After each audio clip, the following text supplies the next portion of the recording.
નમસ્કાર, દૂરદર્શન સમાચારમાં આપનું સ્વાગત છે। શરૂઆત કરીએ બુલેટિનના મુખ્ય સમાચારોથી। તૈયાર કપડાં ક્ષેત્રે રોજગારી અને નિકાસ વધારવા માટેના 6000 કરોડના પ્રસ્તાવોને કેન્દ્રીય મંત્રીમંડળે આપી લીલી ઝંડી। રાસાયણિક ખાતરની સબસિડીના દરમાં કોઈ પરિવર્તન નહીં।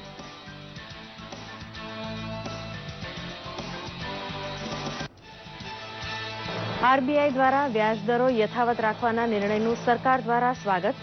આરબીઆઈનું પગલું મોંઘવારી ઘટાડવામાં મદદરૂપ થવાનો કેન્દ્રીય નાણાં સચિવ શક્તિકાંત દાસનો મત।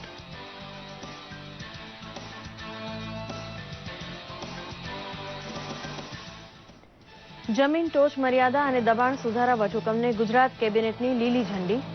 1 જાન્યુઆરી 2011 અગાઉના 33,88,374 ચોરસ મીટર પરના રહેણાંક જમીન ભોગવટાને જંત્રીની રકમ ભરી કાયદેસર કરવાના નિર્ણયથી 70,000 ઉપરાંત પરિવારોને થશે લાભ। ભાજપા રાષ્ટ્રીય પ્રમુખ અમિત શાહ અને મુખ્યમંત્રી વિજયભાઈ રૂપાણીની ઉપસ્થિતિમાં સુરતમાં પૂજ્ય પ્રમુખ સ્વામી મહારાજ જયંતિની ઉજવણી। પાલનપુર સ્ટેડિયમને પ્રમુખ સ્વામી મહારાજ નામ આપવાની જાહેરાત। ભારત સરકારે મહારાજની 2 પોસ્ટલ સ્ટેમ્પ કરી જારી। 356 કરોડ રૂપિયાના ખર્ચે ઉકાઈ કાકરાપાર યોજનાના નહેર સુધારણા કાર્યક્રમોનું ખાતમુહૂર્ત કરાવતા મુખ્યમંત્રી વિજયભાઈ રૂપાણી મહાનગરોમાં ટોચ મર્યાદા હેઠળની જમીનોને કાયદેસર કરવાના નિર્ણયને ગણાવ્યો ઐતિહાસિક। મુંબઈના વાનખેડે સ્ટેડિયમ પર ભારત સામેની ચોથી ટેસ્ટ મેચમાં ટોસ જીતી બેટિંગ પસંદ કરતા ઇંગ્લેન્ડની સંગીન શરૂઆત। 5 ટેસ્ટ મેચની શ્રેણીમાં ભારતની 2-0થી સરસાઈ।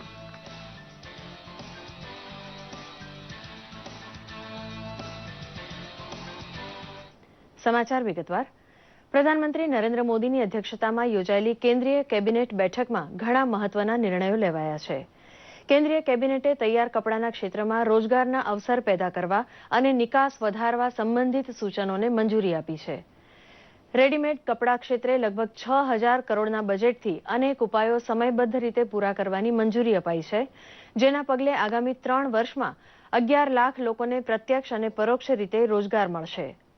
આર્થિક બાબતોની મંત્રીમંડળની સમિતિએ માર્ચ 2016-17ના સમયગાળામાં ફોસ્ફરસ અને પોટેશિયમની સબસિડીના દરને યથાવત રાખવાનો નિર્ણય કર્યો છે। કેન્દ્રીય કેબિનેટે પુણે મેટ્રોના પ્રથમ તબક્કાની યોજનાને મંજૂરી આપી છે। મંત્રીમંડળે દિલ્હી મુંબઈ ઔદ્યોગિક કોરિડોર પરિયોજના અમલીકરણ ટ્રસ્ટનું નામ બદલીને હવે રાષ્ટ્રીય ઔદ્યોગિક કોરિડોર વિકાસ અને અમલીકરણ ટ્રસ્ટ કરવાનો નિર્ણય કર્યો છે। ભારત સરકારે રિઝર્વ બેંક ઓફ ઇન્ડિયા દ્વારા રેપો રેટ અને રિવર્સ રેપો રેટ યથાવત રાખવાના નિર્ણયનું સ્વાગત કર્યું છે। કેન્દ્રીય નાણાં સચિવ શક્તિકાંત દાસ અને મુખ્ય આર્થિક સલાહકાર અરવિંદ સુબ્રમણ્યમે આ પગલાંથી મોંઘવારી ઘટવાની આશા વ્યક્ત કરી છે।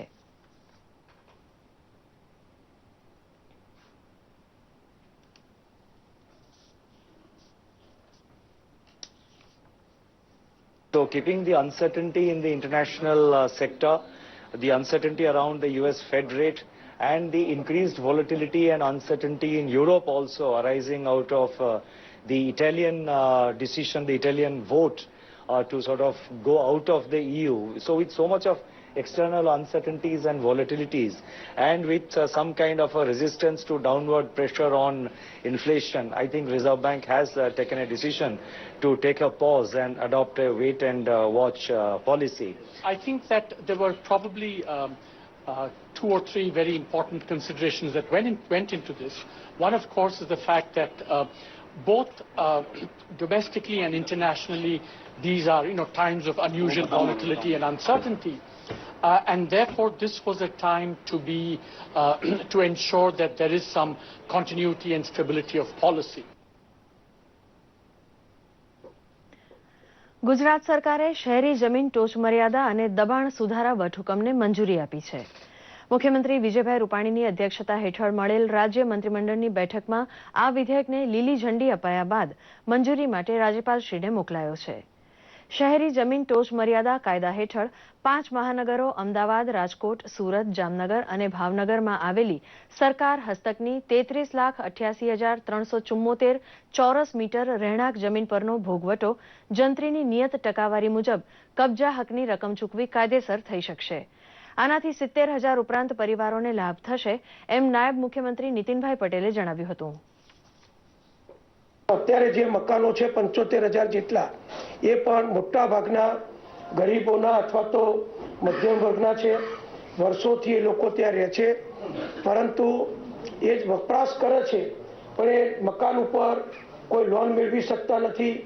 એ મકાન કોઈને ઓફિશિયલી કાયદેસર રીતે વેચી શકતા નથી, કે કોઈ નવું બાંધકામ કરવું હોય તો કોર્પોરેશન કે મહાનગરપાલિકા પાસે પરવાનગી મેળવી શકતા નથી.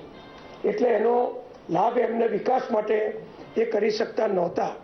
એટલે આ બધી જ બાબતો એમને માલિક બનાવવા, એમને ભોગવટાનો હક આપવો, અને પછી એ રાજ્ય સરકાર જે નિયમો કરે એ પ્રમાણે કાર્યવાહી કરે તો એ જમીનના માલિક એમને બનાવવા, એ પ્રમાણેની આજે ચર્ચા વિધાનસભા અમારા કેબિનેટમાં થઈ.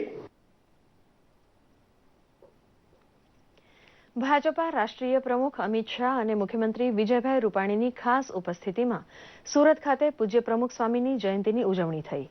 આ પ્રસંગે વિજયભાઈ રૂપાણીએ મહત્વની જાહેરાત કરતા જણાવ્યું હતું કે સુરત પાલનપુર ખાતે તૈયાર થનાર સ્ટેડિયમનું પ્રમુખ સ્વામી મહારાજ નામકરણ થશે. પ્રમુખ સ્વામી મહારાજની જન્મજયંતિની ઉજવણીના અવસરે ભારત સરકારના સંચાર મંત્રાલય દ્વારા પ્રમુખ સ્વામી મહારાજ અને અક્ષરધામની 2 પોસ્ટલ ટિકિટ બહાર પાડવામાં આવી હતી, જેને સંચાર મંત્રાલયના અધિકારી બ્રિજ બિહારી દવેએ પૂજ્ય મહંત સ્વામીને અર્પણ કરી હતી. ભાજપના રાષ્ટ્રીય અધ્યક્ષ અમિત શાહે આ પ્રસંગે જણાવ્યું હતું કે પૂજ્ય પ્રમુખ સ્વામીએ વિજ્ઞાન અને ટેકનોલોજી સાથે ધર્મનો સમન્વય કરીને નવી દિશા આપી છે. मैं मानता हूं कि अनेक वर्षों तक देश और दुनिया की सेवा करते रहेंगे.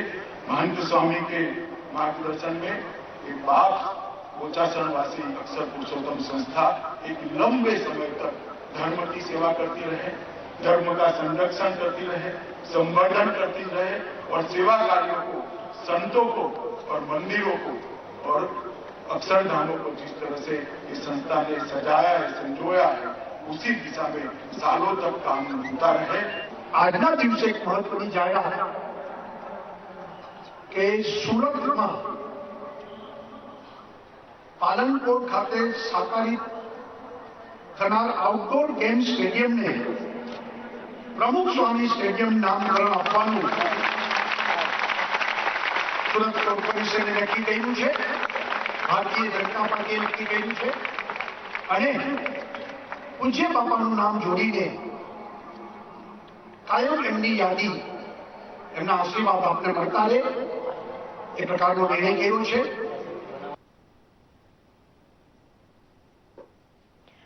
સુરત જિલ્લાના કડોદરા ખાતે દક્ષિણ ગુજરાતમાં છેવાડાના વિસ્તારના ખેડૂતોને સિંચાઈનું પાણી સમયસર અને નિયત સમય મર્યાદામાં મળે તે માટે રૂપિયા 356 કરોડના ખર્ચે ઉકાઈ કાકરાપાર યોજનાના નહેર સુધારણાના કામોનું ખાતમુહૂર્ત મુખ્યમંત્રી વિજયભાઈ રૂપાણીએ કર્યું હતું. આ પ્રસંગે મુખ્યમંત્રીએ 6 મહાનગરપાલિકાઓમાં યુએલસીની જમીનોના રહેણાંક મકાનોને કાયદેસર કરવાનો રાજ્ય સરકારનો નિર્ણય ઐતિહાસિક હોવાનું જણાવ્યું હતું. ખેડૂતો વ્યાજના ચક્કરમાં ન ફસાય તે માટે 1% વ્યાજે 3 લાખનું ધિરાણ આપવામાં રાજ્ય સરકાર દેશમાં પ્રથમ હોવાનું તેમણે જણાવ્યું હતું. 2.5 લાખ હેક્ટરને પાણી મળી રહે, 600 ગામડાઓ સિંચાઈ કરે અને એના કારણે ખેડૂતાબાદ બને. એવી રીતે આદિવાસી વિસ્તારમાં અરવલ્લી, મહીસાગર, પંચમહાલ, દાહોદ એના માટે 4800 કરોડના ખર્ચે અમે આ સિંચાઈ અને પાણી પુરવઠાના કામો શરૂ કર્યા છે. એક સમયે સૌરાષ્ટ્રના પેરિસ તરીકે જાણીતું મોરબી શહેર હાલમાં આંતરરાષ્ટ્રીય સ્તરે ટાઈમ સિટી અને સિરામિક સિટી તરીકે જાણીતું બન્યું છે. અહીંના 650 જેટલા એકમોમાં ઉત્પાદિત સિરામિક ટાઇલ્સનો હિસ્સો દેશના કુલ ઉત્પાદનમાં 80% છે. સમગ્ર મોરબી જિલ્લાને પ્રવાસન ક્ષેત્રે વિકસાવવા અને પ્રવાસીઓને આકર્ષિત કરવા માટે ટુરિઝમ કોર્પોરેશન ઓફ ગુજરાત અને જિલ્લા વહીવટીતંત્રએ સંયુક્ત પ્રયાસ કરી એક એપ તૈયાર કરી છે, જેમાં જિલ્લાના 36 જોવાલાયક સ્થળનું ઐતિહાસિક મહત્વ, ત્યાંની ખાસિયત અને ત્યાં જવા માટે રસ્તાનું માર્ગદર્શન વગેરે આપવામાં આવ્યું છે.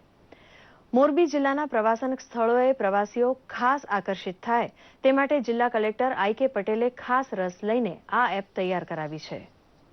કરવામાં આવ્યું છે. મને લાગે છે કે આનાથી લોકોને મોરબીના જે વિવિધ જિલ્લામાં ઘણા બધા સ્થળો એવા છે કે જેની લોકોને જાણકારી નથી, એનું મહત્વ શું છે, એ જે તે સ્થળ શાના માટે પ્રખ્યાત છે, કેવી રીતે એનું સર્જન થયું હતું, એ બધી વિગતોની જાણકારી આપતા અને એ જગ્યાએ પહોંચવું હોય તો કઈ રીતે કયા રૂટમાંથી પહોંચી શકાય એની વિગતવાર માહિતી આપતી આ જે મોબાઈલ એપ છે એ તૈયાર કરવામાં આવી છે.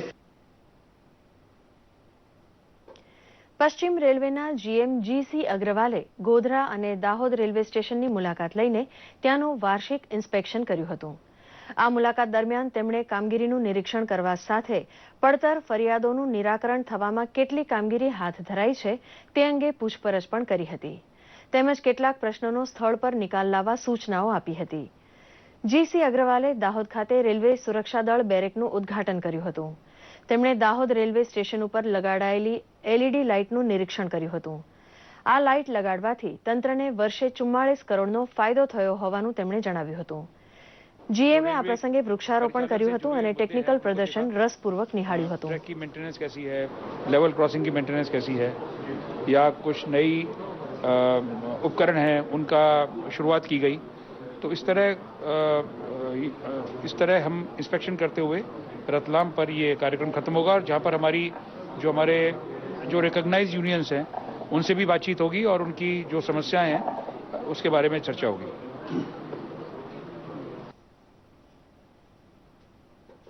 નાનપણના 3 મિત્રોએ લંડનથી મુંબઈ સુધી કાર દ્વારા પ્રવાસ કરવાનું સ્વપ્ન જોયું હતું. જો કે જિંદગીના છેલ્લા પડાવના તબક્કામાં પ્રવેશવા સમયે સ્વપ્ન સાકાર થતા તેઓ ખૂબ જ ખુશખુશાલ જોવા મળે છે. લંડનના લેસ્ટરમાં રહેતા રાજભાઈ કારડિયા, રમેશભાઈ ચૌહાણ અને દયાળભાઈ પટેલે કાર દ્વારા લંડનથી મુંબઈ આવવા 28 ઓગસ્ટ 2016ના રોજ પ્રવાસ શરૂ કર્યો હતો. 3 માસના અંતે તેઓ મુંબઈ આવી પહોંચ્યા હતા. તેમણે આ પ્રવાસ માટે ખાસ પ્રકારની કાર બનાવડાવી હતી, જેમાં ઇલેક્ટ્રિક સગડી, ફ્રિજ, સોફા, ટેબલ સહિતની જરૂરિયાતની તમામ ચીજવસ્તુ રાખવામાં આવી હતી. રાજકોટ આવી પહોંચેલા 3 મિત્રોએ જણાવ્યું હતું કે મુશ્કેલીઓ છતાં દ્રઢ નિર્ણયના પગલે મિશન પાર પડ્યું છે. રાજકોટમાં તેમનું પરંપરા મુજબ સ્વાગત કરાયું હતું. सपना पूरा करना था. हम लेस्टर से निकले जो लंदन से 100 माइल नॉर्थ में है. तो यहाँ पहुँचते पहुँचते हमको 22,000 किलोमीटर हुए. हर जगह पे बहुत इंटरेस्ट आया, स्पेशली चाइना में भी और अभी मुंबई में, आज राजकोट में भी इतना रिस्पॉन्स है, लोगों को इंटरेस्ट हो रहा है हमारी ट्रैवल. लंदन थी हमें 26 ना निकला था सप्टेम्बर ने अँ 26 ना फिनिश कर 9 दिवस लाग गया अँ आवाना. એ લોકોના કન્ટ્રી પ્રમાણે જે ચાઇના છે, રશિયા છે, એ લોકોના રૂલ્સ ને એ લોકોના જે પ્રમાણે એ લોકોનું રહેવાનું, ખાવાનું બધું એ લોકોનું ડિફરન્ટ આપણું હિન્દુ કરતાં. એટલે અમે મોસ્ટલી અમે ખાવાનું આમાં જ બનાવતા હતા મોટરોમાં, એટલે અમને એની ખાવાની કંઈ તકલીફ પડી નથી. ખેડૂતોની માંગને લઈને અરવલ્લીમાં ટેકાના ભાવે મગફળી ખરીદીના કેન્દ્રો શરૂ કરવામાં આવ્યા બાદ મોડાસા માર્કેટયાર્ડ દ્વારા 844ના ટેકાના ભાવે ખેડૂતો પાસેથી 30,000થી વધુ બોરીની ખરીદી કરાતા ખેડૂતોમાં આનંદની લાગણી પ્રસરી હતી. સરકાર દ્વારા ખેડૂતો પાસેથી ઊંચા ટેકાના ભાવે મગફળીની ખરીદી કરાતા ખેડૂતોએ પણ હોશભેર પોતાના માલનું વેચાણ કરવા મોટી સંખ્યામાં ધસારો કરતા માર્કેટયાર્ડ ધમધમતું થયું છે. સરકાર દ્વારા શરૂ કરાયેલ ખરીદ કેન્દ્રોના નિર્ણયને ખેડૂતોએ પણ મોટી સંખ્યામાં આવકાર્યો હતો.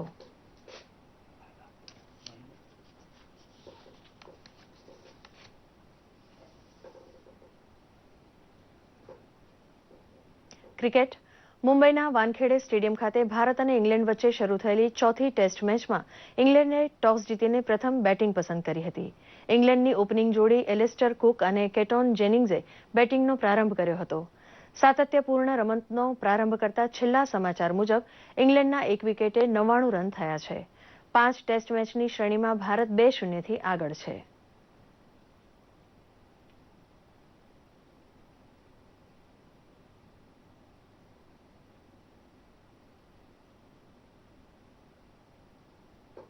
આ સાથે આ સમાચાર બુલેટિન સમાપ્ત થયું. નમસ્કાર.